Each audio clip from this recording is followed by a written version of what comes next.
Saudara, banyak peristiwa yang terjadi dalam satu pekan ini. Kami pilih 3 diantaranya yang menuai banyak perhatian. Bersama saya Desya Putri, inilah berita populer pekan ini.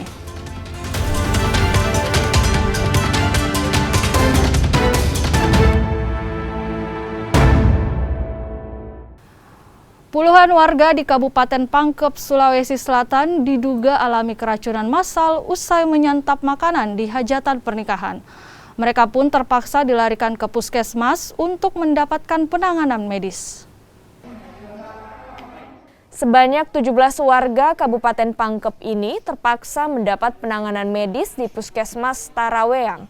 Mereka dirawat setelah mengeluhkan pusing, mual, dan juga muntah. Belasan warga ini diduga alami keracunan usai hadiri hajatan pernikahan di Kelurahan Bontoa, Kecamatan Minasatene, Kabupaten Pangkep. Selain di puskesmas, puluhan warga lainnya yang alami gejala yang sama juga dirawat di rumah sakit.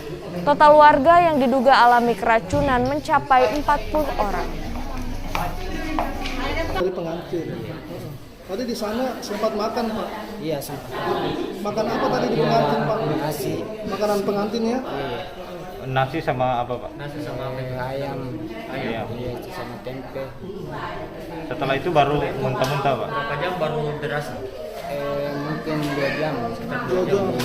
Apa yang dirasakan pertama kali, Pak? Sakit perut. Sakit perut? Iya. Sakit kepala juga? Iya. Muntah. Dia kira mereka itu bahwasanya mungkin mabuk mobil perjalanan. Setelah itu ada beberapa dalam satu rumah kan ada 3 sampai 4 itu sama mual, sakit kepala, muntah. Gejalanya sama? Gejalanya sama. Tetangga pun begitu. Beliaulah berinisiatif, kenapa katanya tinggal semua tidur di situ? Kenapa tidak ke rumah sakit?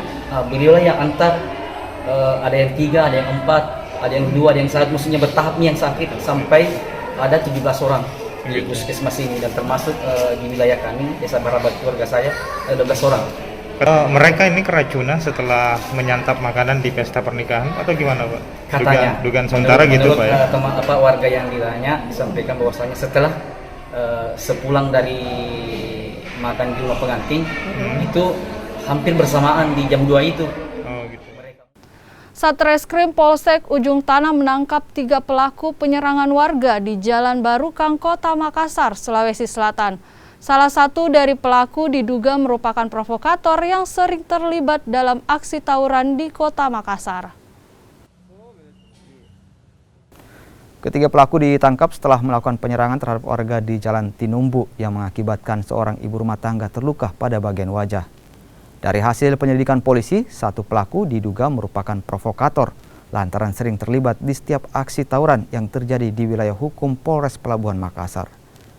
Dari penangkapan ketiga pelaku, polisi menemukan sejumlah barang bukti berupa busur, anak panah, serta batu dan pecahan kaca yang diambil dari lokasi penyerangan terakhir dari pelaku. Kini ketiga pelaku diancam pasal 170 dengan hukuman di atas 5 tahun penjara. Kalau untuk motif ini memang hanya mau provokator saja supaya melakukan aksi dari warga melakukan aksi tawuran. Intinya seperti itu. Karena di Kecamatan Ujung Tanah dulu sering terjadi tawuran sehingga inilah yang menjadi atensi dari Bapak Kapolda, kemudian Bapak Kapolres, kami juga dari Polsek Ujung Tanah. Tidak ada kaitannya dengan korban. Kalau korban sendiri tidak ada kaitannya. Korban sendiri karena ini orang tua sementara duduk-duduk di dalam rumahnya sehingga pada saat kejadian itu kemungkinan akibat pecahan kaca itu mengakibatkan luka pada wajah maupun lengan korban. Nah, di tangan M ini barang bukti yang didapatkan apa saja, Bang?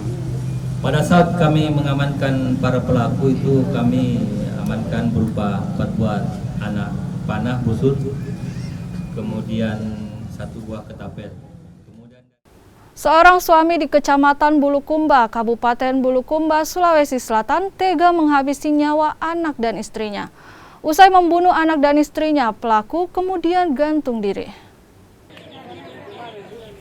Menurut polisi, pembunuhan ini sempat dilihat oleh anak bungsu pelaku karena mendengar ibunya berteriak minta tolong dari balik jendela kamar.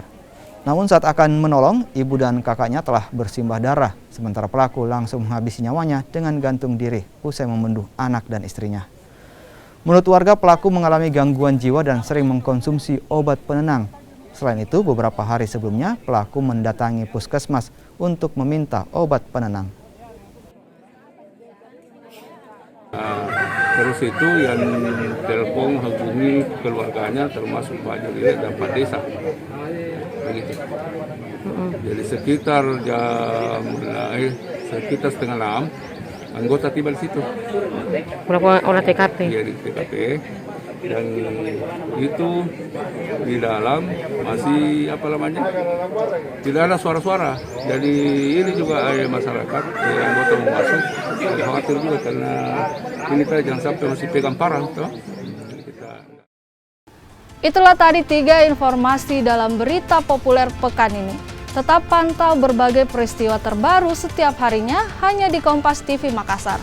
Saya Desya Putri, tetap patuhi protokol kesehatan, jaga diri dan keluarga dari COVID-19 dan tetap waspada dalam beraktivitas. Sekian dan sampai jumpa.